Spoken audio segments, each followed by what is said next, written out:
Light बनाम love का एक निजी उदाहरण पैम हमारी शादी में उनकी मदद करने वाले निम्नलिखित उदाहरण को साझा करना पसंद करती हैं। एक दिन प्रकाश बनाम प्रेम की यह अवधारणा मुझ पर छा गई और मैंने अपनी शादी, अपने जीवन और परमेश्वर के साथ अपने चलने में और अधिक अर्थ खोजना शुरू कर दिया। इस खोज ने मुझे माइक के प्रति प्रेम को बेहतर परिप्रेक्ष्य में रखने का मौका दिया। हम एक दूसरे से कितना प्यार करते थे, इसकी सीमाओं के बारे में मेरा डर और चिंता गायब होने लगी। जब मैंने परमेश्वर की रोशनी और माइक के भीतर के प्रकाश को देखने का फैसला किया, तो मैं देख पाया कि परमेश्वर और माइक दोनों वास्तव में कौन थे। भावनाओं और भावनाओं की मायावी प्रकृति अब मायने नहीं रखती थी, जबकि अतीत में उन्होंने मुझे नियंत्रित किया था। प्रकाश के नए प्रतिबिंब के कारण मेरा जीवन, विवाह और परमेश्वर के साथ संबंध एक नए स्तर पर पहुंच गए और लगातार बढ़ते जा रहे हैं। पीछे मुड़कर देखता हूं कि मैं वास्तव में क्या कह रहा था। मैंने अब प्यार की मायावी की चिंता नहीं करने का फैसला किया, बल्कि मेरे और माइक के जीवन में एक फ्लैशलाइट चमकने का फैसला किया। परमेश्वर का वह प्रकाश चमकता है और माइक में मेरे प्रतिबिंब को प्रकट करता है और मेरे अंदर उसके प्रतिबिंब को प्रकट करता है। हम तुरंत एक दूसरे के साथ अधिक संगत, सम्मानजनक और सच्चे हो गए। एक ऐसा एहसास जो हमें कभी नहीं हुआ जब हम एक दूसरे से प्यार करने पर झल्लाहट कर रहे थे। मेरा मानना है कि मैं अपने जीवन में उस पल को चुनता हूं कि मैं परमेश्वर की रोशनी को चमकने दूं और माइक की रोशनी को इस हद तक चमकने दूं कि मुझे अपनी शादी, अपने रिश्ते और परमेश्वर के साथ खुद के लिए एक नया सम्मान, नई प्रशंसा और नया भविष्य मिल गया। इस अनुभव या आदान प्रदान के माध्यम से मैंने पाया कि मैंने भावनाओं से कम और प्रकाश द्वारा प्रकट तथ्यों से अधिक काम किया है। इससे मुझे आश्चर्य नहीं होना चाहिए था, क्योंकि प्रकाश तथ्यों को उजागर करता है, जबकि मानवीय प्रेम भावनाओं को व्यक्त करता है। मानव प्रेम का एक बहुत ही अजीब तरीका था जिससे मैं हमेशा संदेह, भय, चिंता और कभी-कभी बुरे, निंदा और द्वेषपूर्ण विचारों के बारे में सोचता था। मेरा अनुभव एक रहस्योद्घाटन था जिसे मत्ती 6:22-23 में समझाया गया है। शरीर का प्रकाश आँख है, और अगर मेरी आँख एकल साफ हो जाए तो मेरा पूरा शरीर जीवन से भर जाएगा। लेकिन अगर मेरी आँख बुरी है, तो मेरा पूरा शरीर अंधकार से भरा हुआ है, और ओह, वह अंधकार कितना महान है। यह प्रकाश जो मुझ में चमकने लगा, उसने मेरे दिल के बजाय मेरे दिमाग पर काम करना शुरू कर दिया। मेरी नई मिली रोशनी अद्भुत थी, क्योंकि चीजें बदल गईं और मेरे लिए ऐसी खुल गईं जैसे पहले कभी नहीं हुई थी। क्या आपने कभी गौर किया है कि जब आप ऑटोमोबाइल का एक अलग मेक, मॉडल और रंग खरीदते हैं, तो अचानक आप यह देखना शुरू कर देते हैं कि कितने और लोग ठीक उसी मेक और मॉडल को चलाते हैं जिसे आप चला रहे हैं? अब ऐसा लगता है जैसे हर किसी के पास अचानक आपके जैसा ही एक है। प्रकाश का मेरा अनुभव भी काफी हद तक वैसा ही है। एक बार जब मैंने स्वीकार कर लिया और परमेश्वर को अपने जीवन और परिस्थितियों पर अपनी रोशनी चमकाने की अनुमति दी, तो मैंने उन चीज़ों को देखना शुरू कर दिया जो उनके प्रकाश से उजागर हो रही हैं, जो आमतौर पर मेरे दृष्टिकोण से छिपी हुई थीं। इसके अलावा मेरी समझ और बदलाव की इच्छा में तेजी आई। प्रकाश ने मेरे अंदर अपना उद्देश्य पूरा किया। इसने अंधकार को उजागर किया और चीज़ों को गति दी। अब आइए बाइबल का एक बहुत ही व्यक्तिगत उदाहरण लेते हैं जो इस अवधारणा को जोड़ता है कि परमेश्वर का प्रकाश प्रेम की भावनाओं से कहीं बेहतर है। प्रकाश में उन परिस्थितियों को बदलने की क्षमता है जिन्हें प्रेम अपने आप नहीं बदल सकता। परमेश्वर की ओर से किया गया प्रेम कई मायनों में असाधारण है। प्रकाश बनाम प्रेम का बाइबल आधारित उदाहरण, अधिनियम 9। धार्मिक नेता शाऊल, जिसका नाम बाद में पौल रखा गया, एक धार्मिक नेता था जो शुरू में इस तथ्य से चूक गया कि यीशु मसीह मसीहा थे, वह प्रकाश जो दुनिया को बदल रहा था। प्रकाश को देखने की इस कमी ने उनके लिए बहुत भ्रम पैदा कर दिया, और एक धार्मिक नेता के रूप में उन्होंने एक बड़ी गलती की और अपने धार्मिक साथियों के साथ सहमति व्यक्त की कि ईसाइयों को मार दिया जाना चाहिए। वे आश्वस्त थे कि ईसाई धर्म एक ऐसा पंथ है जो धर्म के संगठन के खिलाफ काम कर रहा है। शाऊल पौलुस एक उत्साही धार्मिक व्यक्ति था जो यीशु मसीह की सच्चाई से घृणा करता था। एक दिन दमिश्क के रास्ते में शाऊल के चारों ओर एक अद्भुत प्रकाश चमक उठा। प्रकाश इतना शक्तिशाली था कि उसने उसे अपने घोड़े से खटखटाया। शाऊल को तुरंत पता चल गया कि यह प्रभु ही है जो उसी समय उसके जीवन की जांच कर रहा था। शाऊल को यह कहने की स्वीकारोक्ति से ही पता चल गया था कि तुम प्रभु कौन हो, अपने सभी वर्षों के धार्मिक प्रशिक्षण के दौरान शाऊल ने कभी यह अनुभव नहीं किया और न ही यह समझा कि प्रभु इस तरह की चमकदार रोशनी है। प्रकाश ने शाऊल को अंधा कर दिया और वह कुछ दिनों तक देख नहीं पाया। हालांकि परमेश्वर ने जवाब देते हुए उसका ध्यान आकर्षित किया, यह यीशु है जिसे तुम सताते हो। अब उठो और शहर में जाओ और तुम्हें बताया जाएगा कि आगे क्या करना है। एक लंबी कहानी को छोटा करने के लिए शाऊल प्रेरित पौलुस बन गया और उसने कई तरीकों से नए नियम की कलीसिया का नेतृत्व किया और नए नियम की बाइबल की कई किताबें लिखी। दूसरे शब्दों में, पूर्णता की एक चमक के दौरान शाऊल पौलुस का पूरा अतीत, वर्तमान और भविष्य ठीक हो गया और प्रकट हो गया। परमेश्वर की पूर्णता की रोशनी ने सबसे बुरे धार्मिक नेताओं में से एक को चंगा कर दिया। आइए नीचे दी गई तालिका की समीक्षा करते हैं ताकि आप उसके अनुभव में हुई घटनाओं को कैद कर सकें, ताकि आप अपने रास्ते में आने वाले प्रकाश के क्षण से संबंधित हो सकें। शाऊल पौल के बारे में तथ्य। शाऊल पौलुस की परिस्थिति में परमेश्वर और प्रकाश ने क्या किया। पवित्र शास्त्र का संदर्भ। पौलुस ईसाइयों का एक उत्साही धार्मिक हत्यारा था।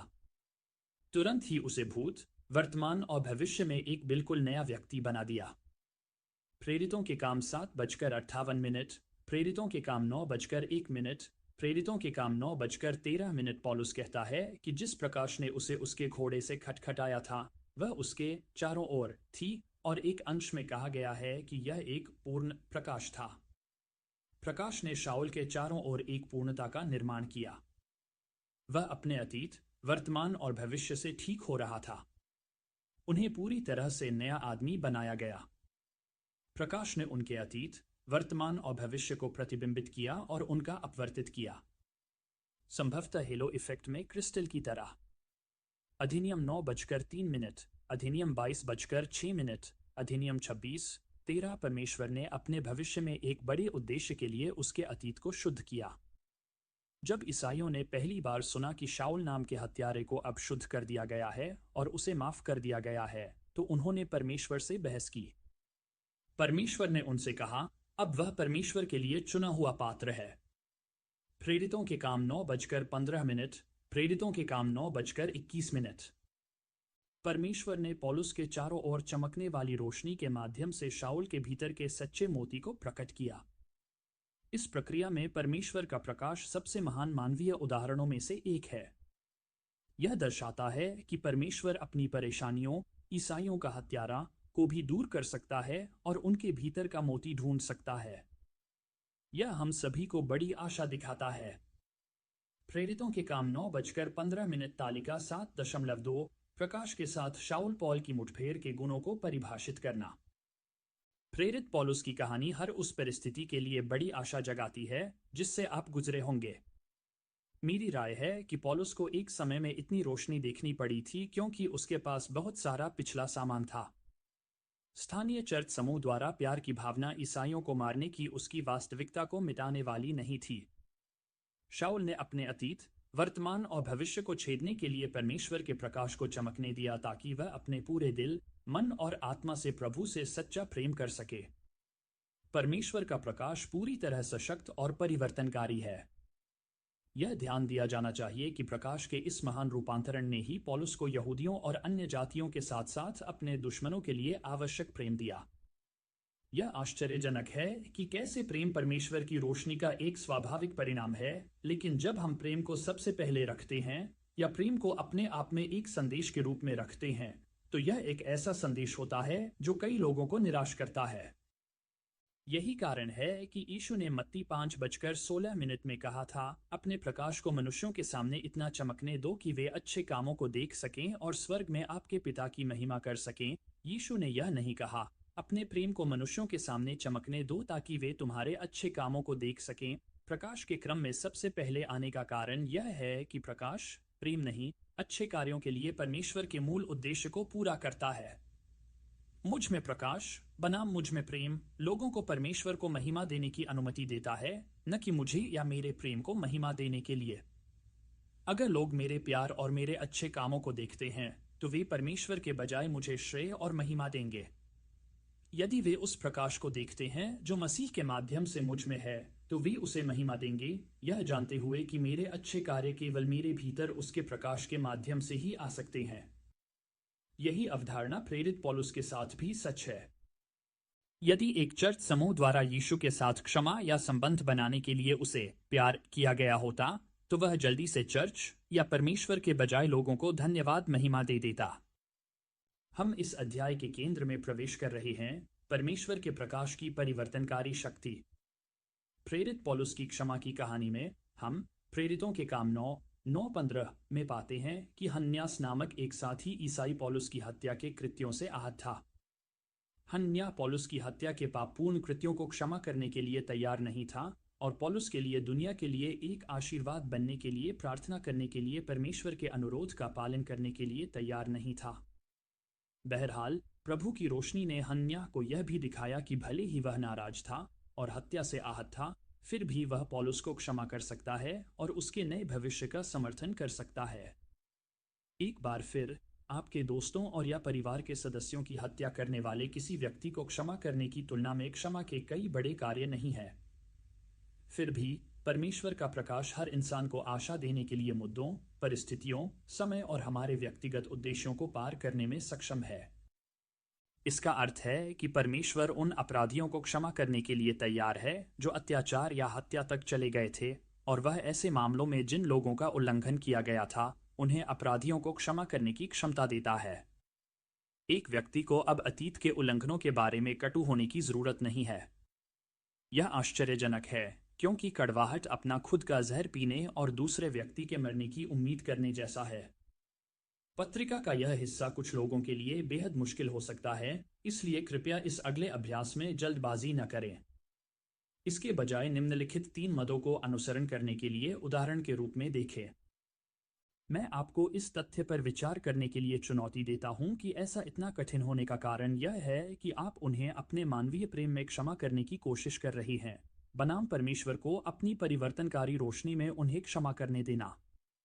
जब परमेश्वर उन्हें क्षमा कर देता है और आप, जैसे हन्या, इस पर विश्वास करते हैं, तब आप संभवतः उस व्यक्ति में परमेश्वर का प्रतिबिंब देख सकते हैं जिसे परमेश्वर ने क्षमा किया था। हन्या को जाकर पौलुस के लिए प्रार्थना करनी थी और उसके नए प्रकाश को देखना था जो पौलुस में परिलक्षित हो रहा था। यदि हम परमेश्वर को उनके प्रकाश के माध्यम से उन्हें क्षमा करने दें, तो आपका मानवीय प्रेम और क्षमा आपके साथ आ सकती है। इसके अलावा, यदि आप पवित्र शास्त्र का अनुसरण करते हैं जो कहता है दूसरों के साथ वैसा ही करें जैसा आप चाहते हैं कि वे आपके साथ करें, तो आपको अभ्यास 2.2 में उनकी क्षमा के लिए परमेश्वर पर विश्वास करना चाहिए, उसी विश्वास के साथ कि आपके मुद्दों पर प्रकाश डालने और क्षमा करने के लिए आपके पास परमेश्वर के लिए था। मसीह के अनुयायियों के रूप में हमें उनके कार्यों का अनुसरण करने का प्रयास करना चाहिए। मारे जाने से पहले यीशु का सबसे गंभीर और दर्दनाक तरीके से उल्लंघन किया गया था। फिर भी अपने नाम, पहचान, भौतिक अस्तित्व, अपनी स्थिति, अपने मांस, अपने लहू और अपने अभिमान के उल्लंघन के बाद भी उसने अपने उल्लंघनकर्ताओं और हत्यारों को क्षमा करने के लिए प्रार्थना की। मसीह ने इस अंश को पूरा करने में मदद करने के लिए मृत्यु तक उल्लंघनों का अनुभव किया, जिसमें कहा गया है कि यीशु ने हमारी दुर्बलताओं को महसूस किया और हर तरह से प्रलोभन दिया गया, फिर भी हम पाप से रहित थे। इब्र 4:15, मत्ती 8:17, यीशु ने हमारे उल्लंघनों से संबंधित उल्लंघनों की पूरी दूरी तय की। जब तक हम स्वर्ग नहीं पहुंच जाते, तब तक हमें जो जानकारी नहीं मिल पाएगी, वह दर्द और अनुभवों की गहराई है जिससे मसीह अपनी मृत्यु और पुनरुत्थान के बीच गुजरे थे। हमें ठीक ठीक पता नहीं है कि उस 3 दिन की अवधि के दौरान क्या हुआ था जब यीशु बंदियों को आज़ाद करने के लिए पृथ्वी के दिल में गए, मत्ती 12:40।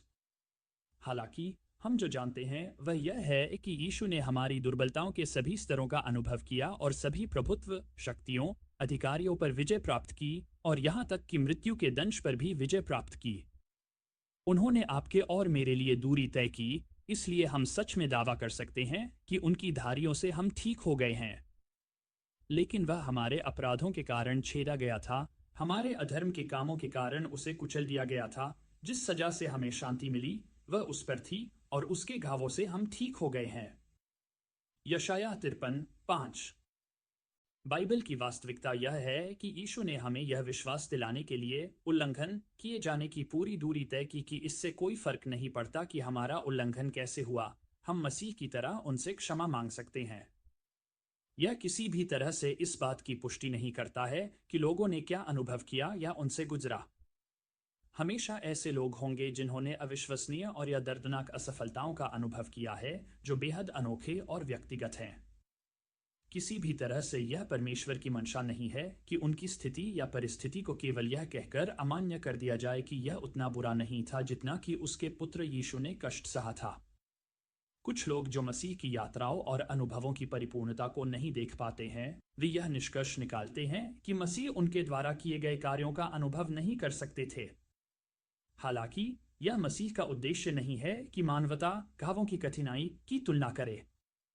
दूसरों को क्षमा करने से पहले यह मसीह की इच्छा भी नहीं है कि मैं उनसे यह अपेक्षा करूं कि वे जिस दौर से गुजरे हैं उसका अनुभव करूं।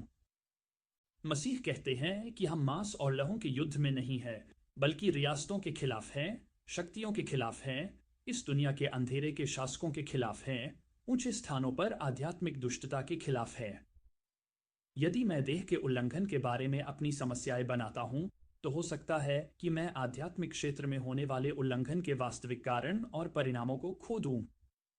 इफिसियों 6:10। मैं बहुत आभारी हूं कि मसीह के माध्यम से परमेश्वर ने मसीह की विभिन्न चीजों के आधार पर हम सभी को असंख्य विश्वास प्रणालियों में चंगा होने का एक साधन प्रदान किया। लोग चुन सकते हैं कि एक बच्चों की तरह विश्वास के साथ इस तथ्य को स्वीकार करें कि मसीह की धारियों से वे किसी भी चीज से ठीक हो सकते हैं। मेरा मानना है कि परमेश्वर इस तरह के बच्चों जैसे विश्वास से बहुत खुश हैं। दो मसीह द्वारा झेली गई चरम मृत्यु और उल्लंघनों पर ध्यान केंद्रित करके वे कह सकते हैं कि उन्होंने उनके लिए उदाहरण प्रस्तुत किया है, इसलिए वे भी अपने दोषियों या उल्लंघनकर्ताओं को क्षमा कर सकते हैं। 3, यह समझकर कि यीशु ने पृथ्वी की गहराई हृदय की यात्रा की और हर बुरी शक्ति, प्रभुत्व, रियासत और मृत्यु पर विजय प्राप्त की, उसने उनके घावों, उनके अपराधों और उनके अपराधियों पर विजय प्राप्त की है और उनकी कीमत चुकाई है। इसलिए मुझे क्षमा करने और क्षमा प्राप्त करने का विश्वास हो सकता है।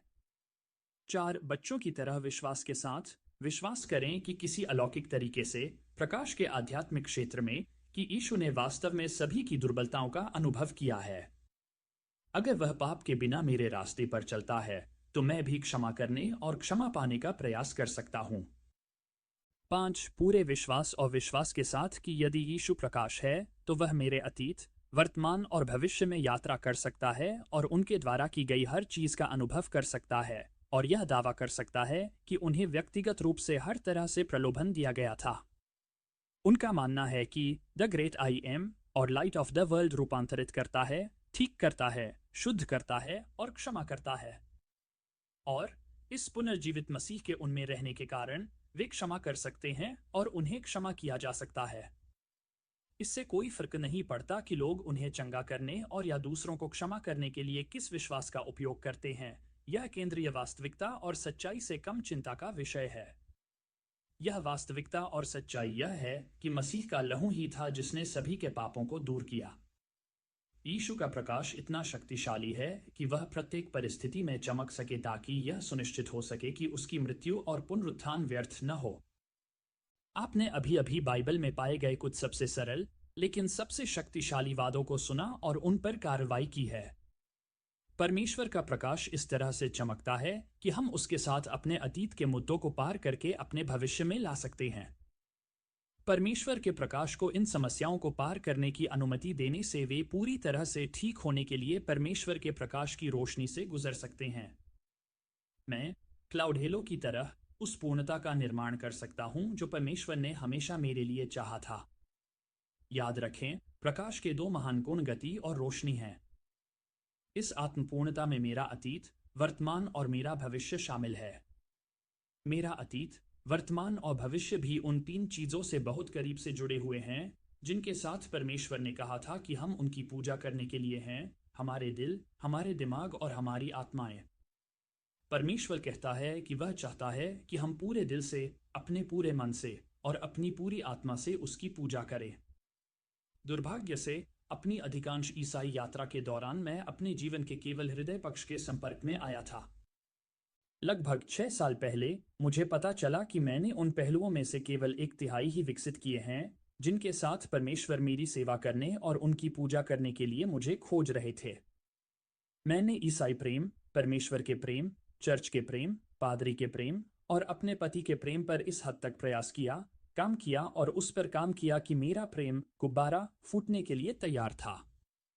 यह फटने के लिए तैयार था क्योंकि मैंने अपने मन और अपनी आत्मा को विकसित नहीं किया था। अपने मन और अपनी आत्मा को विकसित किए बिना मैं अपने पूरे दिल, मन और आत्मा से परमेश्वर से सच्चा प्रेम कैसे कर सकता था? मुझे एहसास हुआ कि जब तक परमेश्वर का प्रकाश अपनी पूर्णता में नहीं आया, तब तक मेरा मन अतीत से निपटना नहीं चाहता था और इसलिए मेरी आत्मा मेरी खुद की परिपूर्णता को घेर नहीं सकती थी, जिसके बारे में परमेश्वर चाहता था और जिसने मुझे बनाया था। इस तरह का व्यवहार उन निराशाओं को और बढ़ा देता है जो प्रेम आधारित रिश्ते लाते हैं।